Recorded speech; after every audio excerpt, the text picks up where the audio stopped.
لبيك اللهم لبيك لبيك لا شريك لك لبيك إن الحمد والنعمة لك والملك لا شريك لك. اس کی ویڈیو بنانے کا جو میرا ٹائٹل ہے وہ ہے ریئلٹی آف وومن، یعنی انسان کی حقیقت کیا ہے، اصل میں انسان ہے کون.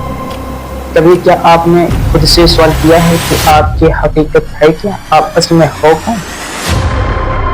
یا ایک جسم یا ایک روح یا ایک ایسے سمجھنے کی قوت جس میں خون، گوشت اور آنکھ موجود ہے؟ تو یہ ویڈیو آپ پوری دیکھیں، کیونکہ اس میں بتایا گیا کہ انسان کی حقیقت کیا ہے. شاید آپ نے اس سے پہلے اس طرح کی ویڈیو دیکھی ہو، تو اس ویڈیو کو پوری دیکھیں. یہ ویڈیو آپ کے لیے فائدہ مند ثابت ہو سکتی ہے. اگر انسان صرف جسم، خون اور گوشت ہی کا نام ہوتا تو جسم مرنے کے بعد بھی اسی طرح موجود ہوتی، لیکن مرنے کے بعد انسان کا جسم، اس کی روح اور اس کی آنکھ یہ پھر حرکت کیوں نہیں کرتی، آخر کام کیوں نہیں کرتی؟ یا صرف جسم جو ہے وہ گوشت ہی ہوتا ہے؟ اگر انسان صرف جسم ہوتا تو مرنے کے بعد بھی وہ حرکت، اس کی آنکھیں دیکھتی، اس کی زبان بولتی اور وہ اس کے اعضاء جو ہے وہ حرکت کرتے، پھر بھی اس کے باوجود اس کے اعضاء حرکت نہیں کرتے. تو انسان کی حقیقت کیا ہے؟ فور ایگزامپل، گاڑی جو ہوتی ہے نا، اس کے اندر انجن بھی ہوتا ہے، پہیے بھی لگے رہتے ہیں، اس کے باوجود ڈرائیور نہ ہونے کی وجہ سے گاڑی آگے نہیں بڑھ پاتی. یہی خاصیت انسان کے اندر ہوتا ہے کہ اگر اس کے اندر سے روح نکال لی جائے تو انسان بے حس بے حرکت ہو جاتا ہے، کوئی کام نہیں کر سکتا، اس کے ہاتھ سے کوئی افعال ظاہر نہیں ہو سکتے، اس کے ہاتھ حرکت نہیں کر سکتے. تو اگر انسان جو ہے وہ اس ڈرائیور کی مثل کہ اگر گاڑی میں نہ ہو تو گاڑی آگے نہ بڑھ سکے. یہی انسان کی حقیقت ہے کہ انسان جو ہے اس کے اندر روح ہے، اگر وہ روح نہ ہو تو انسان بے حس بے حرکت ہو جائے. انسان جو ہے وہ صرف دو چیزوں کا مجموعہ ہے، ایک مٹی کا اور دوسرا روح. انسان کی جو باڈی ہوتی ہے وہ مٹی سے بنائی گئی، اور جو روح ہے وہ اللہ کی طرف سے، جو سول ہے وہ اللہ کی طرف سے، اور جو باڈی ہے وہ مٹی سے بنائی گئی. تو اب جو جسم ہے یہ زمین کی طرف ہمیں کھینچتی ہے، جیسے کھانا پینا اور نفسانی خیالات کی طرف، لیکن جو ہماری روح ہے وہ ہمیں زمین کی طرف نہیں بلکہ وہ ہمیں آسمان کی طرف کھینچتے ہیں. جیسے اللہ تعالیٰ کی عبادت، نماز، روزہ کے اندر جو آرزو ہوتی ہیں، ایک کہتی ہے کہ صرف مزے کرو، ٹہلو، گھومو، عیش کرو، یہ نفس کی پیروی کرواتا ہے. دوسرا جو ہوتا ہے وہ ہمیں خوف دلاتا ہے کہ یہ بات درست نہیں ہے، یہ اللہ کی طرف سے فرمایا گیا کہ یہ غلط ہے، اسے چھوڑ دو، یہ حقیقت میں غلط ہے. نفس بار بار ہمیں الجھاتا ہے. اس کا فور ایگزامپل میں آپ کو دیتا ہوں کہ جب آپ موبائل دیکھ رہے ہوتے ہیں، جب آپ اس میں کوئی غلط ریل، غلط ویڈیو دیکھنے لگتے ہیں تو جسم کے اندر سے روح جو ہوتی ہے وہ ہمیں ابھارتی ہے کہ یہ غلط ہے، ہمیں اس ویڈیو کو نہیں دیکھنا چاہیے. لیکن پھر بھی بندہ روح کی نہیں بلکہ اپنے نفس کی پیروی کرتے ہوئے اس ویڈیو کو دیکھ لیتا ہے. اب دیکھو یہاں پر جسم بھی ہے، روح بھی ہے، ٹھیک. اب انسان جو ہے وہ نفس کی پیروی کرے تو غلط کام کی طرف چلا جاتا ہے، اگر روح کی پیروی کرتا ہے تو وہ اس گناہ سے بچ جاتا ہے. تو اللہ رب العزت نے روح جو کو ڈرائیور بنا کر بھیجا ہے، اور جو ہماری باڈی ہے وہ ایک گاڑی کی مثل ہے کہ ہم اگر صحیح طور سے اسے ہینڈل کرتے ہیں تو ہماری گاڑی جو ہے وہ صحیح چلے گی، اور اگر ہم صحیح طور سے ہینڈل نہیں کرتے ہیں تو ہم کہیں گڈھے میں کود جائیں گے. یہ ہے اصل حقیقت. انسان سے کھانے پینے اور مرنے کا انتظام ہوتا تو ہم میں اور جانوروں میں کوئی فرق نہیں رہ جاتا. ہمارے اور ان کے درمیان صرف ایک ہی چیز کا فرق ہے، وہ ہے سمجھ کی فرق. جس سے ہم کھاتے ہیں، پیتے ہیں، سوتے ہیں اور ڈیتھ بھی ہو جاتی ہے، اسی طرح جانوروں میں بھی ہوتا ہے، وہ بھی کھاتے ہیں، پیتے ہیں، سوتے ہیں، ان کی بھی مرتیو ہو جاتی ہے، وہ بھی مر جاتے ہیں. تو ہمارے ان کے درمیان فرق کیا ہے کہ ہم ان سے الگ اور ان سے اعلیٰ سمجھے جاتے ہیں. تو ہمارے اور ان کے درمیان فرق صرف ایک چیز کی ہے، وہ ہے ہماری سمجھ. ہماری میموری جو ہے وہ ان سے پاورفل اور ان سے زیادہ اسٹرانگ ہوتی ہے. ہمارے اندر اللہ نے سمجھنے کی قوت رکھی ہے، اللہ نے برے اور اچھے کو پہچاننے کی قوت ہمارے اندر رکھی ہے. تو ہم ان سے اعلیٰ اس وجہ سے پہچانے جاتے ہیں. تو ہمیں چاہیے کہ ہم اپنی حقیقت پر نظر ڈالیں. تو ان ساری چیزوں پر اگر غور کریں گے تو انسان کو اپنی حقیقت، اپنی ویلیو سمجھ میں آ جائے گی کہ اصل میں وہ ہے کون.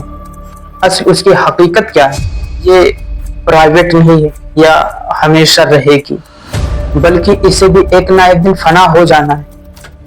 اور جو انسان ہوتا ہے وہ ایک مسافر کی طرح رہتا ہے، ایک اس بچے کی طرح جو کہیں ٹیسٹ دینے جاتا ہے۔ مثال کے طور پر آپ کہیں ٹیسٹ دینے گئے تو جب آپ ایگزام ہال میں ہوتے ہیں تو وہاں پر آپ کے لیے کھیلنا کودنا کھانا پینا منع ہوتا ہے۔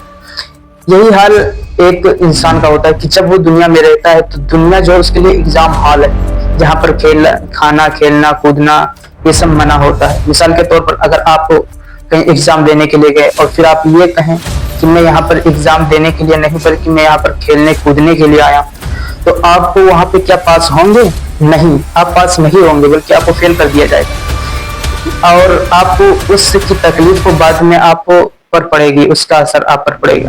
یہی حال ہے کہ جب بندہ اپنے آپ کو اچھے سے اپنی زندگی کو اچھی طور سے گزارتا ہے تو آگے چل کے اس کے لیے بہت ساری آسانیاں ہو جاتی ہیں۔ اسی طرح آپ جب اس دنیا میں آئے ہیں اچھے اعمال کریں گے، اچھے افعال کریں گے، تو پھر جب آپ دنیا سے جائیں گے تو اس کا اجر جو آپ کو دیا جائے گا وہ بہت ہی آپ کے لیے فائدہ۔ کریم صلی اللہ علیہ وسلم نے فرمایا کہ انسان کے جسم میں ایک گوشت کا ٹکڑا ہوتا ہے، اگر وہ صحیح ہو جائے تو انسان کی پوری باڈی صحیح ہو جاتی ہے، اور اگر وہ بگڑ جائے، وہ خراب ہو جائے تو انسان کا پورا جسم خراب ہو جاتا ہے۔ وہ دل ہے، کیونکہ دل یہ سائنٹیفک اور سائنس کے اعتبار سے بھی بہت ہی امپورٹنٹ، اسی طرح یہ شریعت کے بھی اعتبار سے بہت امپورٹنٹ۔ جب بندہ آنکھ سے دیکھتا ہے کسی غلط چیز کو تو سب سے پہلے اس کا کنیکشن دل سے ہوتا ہے، آنکھ پھر دل میں اس کے اثر جاتی ہے، پھر دل اس کے لیے اس کے خیالات جو ہیں وہ ابھارتے ہیں اسے بندے کو غلط کاموں کی طرف، پھر جا کے بندہ اس حرام کام کی طرف بڑھتا ہے، کیونکہ جب دل سے کنیکشن ہو، اب دل جو ہے وہ نفس کو ابھارے گا، جب نفس ابھرے گا تو وہ بندہ جو ہے حرام کام کی طرف مائل ہو جائے گا۔ مثال کے طور پر وائی فائی ہوتا ہے، بندہ اگر کنیکشن جڑا رہتا ہے تو نیٹ ورک کی کوئی پرابلم نہیں ہوتی، لیکن اگر کنیکشن ٹوٹ جائے، وائی فائی چھوڑ دے تو وہ کام وہیں پہ ادھورا رہ جاتا ہے، ٹوٹ جاتا ہے۔ یہی حال انسان کیا ہوتا ہے، اگر روح سے کنیکشن ہے تو بندے کی جو باڈی ہے وہ صحیح کام کرتی رہتی ہے، اگر کنیکشن ٹوٹ جائے باڈی سے، اگر انسان کا کنیکشن جو ہے وہ روح سے ٹوٹ جائے اور اس کا کنیکشن دوسرے غلط ہاسپٹ نفس سے جڑ جائے تو بندہ صحیح سے نہیں بلکہ اس کی جو لائف ہوگی وہ برباد ہو جائے گی، اس کی لائف کی ڈیتھ ہو جائے گی، مر جائے گا بندہ خود سے اندر سے۔ جب کوئی بندہ روز کھانا کھائے پانی نہ پیے تو وہ اندر سے بہت ہی کمزور اور ٹوٹ جاتا ہے۔ یہی حال روح کا ہوتا ہے کہ روح ہماری جو ہوتی ہے نا، اگر اسے صحیح غذا نہ ملے، وقت پر اگر اللہ کا ذکر نہ کرے تو اسی طرح روح بھی ٹوٹ جاتی ہے۔ اگر ہم نماز نہ پڑھیں، روزہ نہ رکھیں اور اللہ کی عبادت نہ کریں، رب کی بارگاہ میں سجدہ نہ جھکائیں، تو آپ یہ خود سے آپ فیل کر سکتے ہیں اپنے اندر کہ دیکھو تمہارا دل بوجھ، تمہارے اندر سکون کی کیفیت نہیں ہوتی ہے، سکون بندے کو نہیں ملتا ہے، تو یہ سب روح کو غذا نہ ملنے کی وجہ سے ہوتی ہے۔ آج کے دور میں آپ دیکھتے ہیں کہ ہر انسان کے پاس موبائل، منی اور بڑی بڑی گاڑیاں، بڑی بڑی بلڈنگز ہوتی، لیکن ان کے اندر سکون نہیں ہوتا۔ آخر کیوں؟ کیونکہ انہوں نے اپنی روح کو غذا نہیں دیا، انہوں نے اپنی نفس کو تو غذا دیا لیکن انہوں نے اپنے روح کو غذا نہیں دیا۔ اصل کامیابی کیا ہے؟ بڑی گاڑی، بڑا مکان، زیادہ فالوورز نہیں، اصل کامیابی یہ نہیں، اصل کامیابی یہ ہے کہ تم نے رب کو کتنا راضی کیا، رب کی غذا، روح کی غذا، یہ ہے اصل کامیابی۔ اصل کامیابی یہ نہیں کہ آپ نے کتنے مکان بنا دیے، آپ کیا دکھتے ہیں، بلکہ آج کامیابی یہ ہے کہ آپ اندر سے کیا دکھتے ہیں، یہ ہے آپ کی اصل کامیابی۔ اگر آپ نے اپنی حقیقت کو پہچان لیا تو آپ کی زندگی بدل جائے گی، آپ کی لائف چینج ہو جائے گی، لیکن اگر آپ نے اپنی حقیقت کو نہ پہچانا تو آپ کے پاس ہر چیز موجود ہونے کے باوجود پھر بھی آپ ہر چیز کو کھو بیٹھیں گے، ہر چیز آپ کے کام کی لائق نہیں ہوگی، ہر چیز سے آپ فائدہ نہیں اٹھا پائیں۔ تو آپ اس ویڈیو کو اپنے دوستوں میں بھی شیئر کرو، انہیں بھی بتاؤ کہ اصل کامیابی کیا ہے، اصل کامیابی کہتے کسے ہیں، کہ انسان کیسے اپنی لائف کو گزارے۔ اصل کامیابی بڑے گھر ہیں یا اللہ کی عبادت کی طرف وہ مکان جہاں پہ ہمیشہ رہنا، تو اگر آپ چاہیں تو اس چند دن کے مکان کو سجا لیجیے، اور اگر آپ چاہیں تو چند دن کے مکان کو چھوڑ کر آپ ہمیشگی کے مکان کو سجا لیجیے، یہ آپ کے اوپر ڈیپینڈ کرتا ہے۔ تو فیصلہ آپ کے ہاتھ میں ہے، آپ ان ساری چیزوں کو نظر کریں، آپ دیکھیں کہ اصل حقیقت کیا ہے، آپ ریسرچ کریں، موبائل آپ یوز کرتے ہیں اس پہ آپ کچھ ریسرچ کیجیے، کریں کہ اصل حقیقت کیا ہے، کسے کہتے ہیں، تب جا کر آپ کو فائدہ پہنچے گا، تبھی جا کے آپ کی موبائل آپ کو فائدہ دے پائے گی، ورنہ آپ نہ جانے کتنی ویڈیو سے دن بھر میں دیکھتے ہیں، کیا آپ کو ان سے کچھ نالج حاصل ہوتا ہے؟ کیا آپ کو حقیقت میں کوئی فائدہ نکلتا ہے؟ تو آپ وہی ویڈیو دیکھیں جس سے آپ کا فائدہ ہو، نہ کہ وہ ویڈیو جس سے آپ کا وقت جائے۔